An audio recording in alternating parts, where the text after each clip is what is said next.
गौतम बुद्ध क्षत्रिय थे या खत्तिय? असल में सच्चाई क्या है? और भारत में क्षत्रिय पूर्व में यानी प्राचीन काल में था, लिखा जाता था या नहीं लिखा जाता था?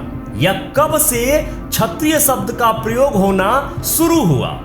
बुद्ध एक्चुअल में क्या थे? क्षत्रिय थे या कुछ और थे? इस न्यूज रिपोर्ट के माध्यम से आप पूरी तरीके से समझ पाएंगे पाखंडियों ने जो जाल फैलाया है कि बुद्ध क्षत्रिय थे। इस झूठ का विधिवत पर्दाफाश इस न्यूज रिपोर्ट के माध्यम से होगा। यह न्यूज रिपोर्ट निवेदन है, अंत तक जरूर देखिएगा। गौतम बुद्ध क्षत्रिय थे या खत्तिय? आज के बाद फिर कभी कंफ्यूजन न होगा।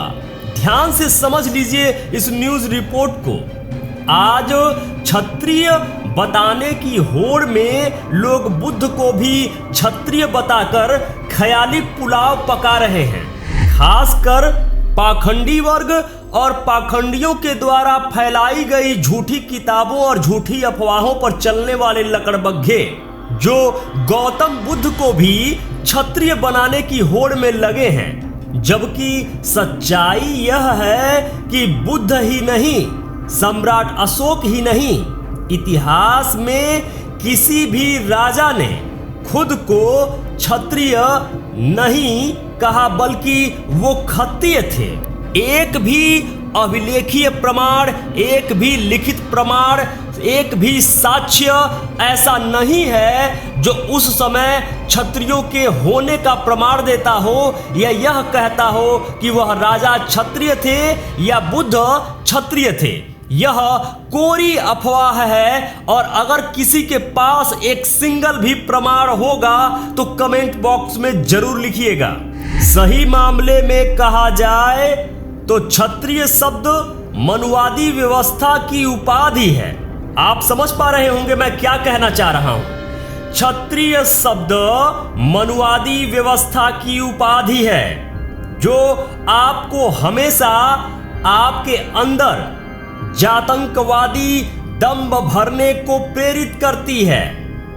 मनु की स्मृति में क्षत्रिय का गुजारा अगर न चले और कभी वैश्य की तरह कृषि इत्यादि काम करना पड़ जाए तो वह भी हल नहीं चला सकता, ऐसा लिखा है मनु स्मृति में। इतना ही नहीं, दूध बेचने पर 3 दिन में शूद्र बन जाता है।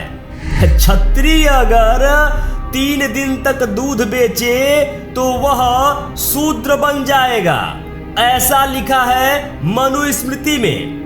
जबकि पुरातत्व प्रमाण चीख चीख कर कह रहे हैं कि बुद्ध के पिता खेतों में हल चलाते थे। गांधार कला में इसके शिल्प सबूत भी मिलते हैं जिसमें साफ साफ दिखाया गया है बुद्ध के पिता राजा शुद्धोधन को हल चलाते हुए। यहाँ तक कि 399 एडी में जब फाहियान भारत आए थे तब उन्होंने कपिलवस्तु में अपनी आंखों से उस जगह को देखा था जहां बुद्ध राजकुमार थे और खेत के बगल में बैठकर हल चलाते थे। और खेत के बगल में बैठकर हल चलाते देखते थे। उस जगह को चिन्हित कर दर्शनीय स्थल बनाया गया था। कुल मिलाकर पूरे इतिहास में किसी भी राजा ने कभी खुद को क्षत्रिय नहीं लिखवाया, बल्कि देवानाम्पीय लिखवाया, राजा लिखवाया, महाराजा लिखवाया, यहाँ तक कि बहुत बाद में क्षत्रप लिखवाया, छत्रपति लिखवाया। इस तरह के शब्द मुस्लिम आक्रमण के समय तक आए हैं, लेकिन क्षत्रिय किसी ने भी प्राचीन इतिहास में खुद के लिए या अपने लोगों के लिए नहीं कहा। ऐसे में आज मनुवादी बनने की होड़ में किसी भी प्राचीन राजा या वंश या समय बुद्ध के लिए खत्तिय शब्द की बजाय वर्ण व्यवस्था के क्षत्रिय शब्द में पिरोना इतिहास का न सिर्फ ब्राह्मणीकरण करना है बल्कि आज की पीढ़ी को गुमराह करना भी है। मुगलों ने जब भारत पर आक्रमण किया उससे पहले आप एक भी सिंगल एविडेंस नहीं दे सकते हैं प्राचीन काल में कि किसी भी शिलालेख पे क्षत्रिय लिखा हो या क्षत्रिय शब्द किसी भी ऐतिहासिक पुरावशेषों पर मिला हो। आज तक एक सिंगल एविडेंस नहीं मिला है। सम्राट अशोक ने इतने शिलालेख लिखवाए लेकिन कहीं भी खुद को क्षत्रिय नहीं लिखवाया। बुद्ध के लिए कहीं भी क्षत्रिय नहीं लिखवाए। हाँ, उसी से उलट खुद को खतीय कहते थे। खतीय यानी खेती करने वाले लोग यानी खेतीहर लोग। प्राचीन काल में जो भी लोग खेती करते थे उन्हें खतीय कहा जाता था। यह भी जानना जरूरी है जबकि उस समय में ना वर्ण व्यवस्था थी, ना ही ब्राह्मण था, ना क्षत्रिय था, ना वैश्य था, ना शूद्र था। उस समय प्राचीन काल में सभी के सभी समण थे जिनको बौद्ध कहा जाता है। समण परंपरा ही पूरे भारतवर्ष में फैली हुई थी। यह वर्ण व्यवस्था तो बहुत बाद में पाखंडियों के द्वारा बनाई गई। आप यह समझ लीजिए, जब मुस्लिम आक्रांताओं ने भारत पर आक्रमण किया और वह शासन करने लगे उस समय वर्ण व्यवस्था बनाई गई और उसी समय जातियों का निर्माण किया पाखंडियों ने।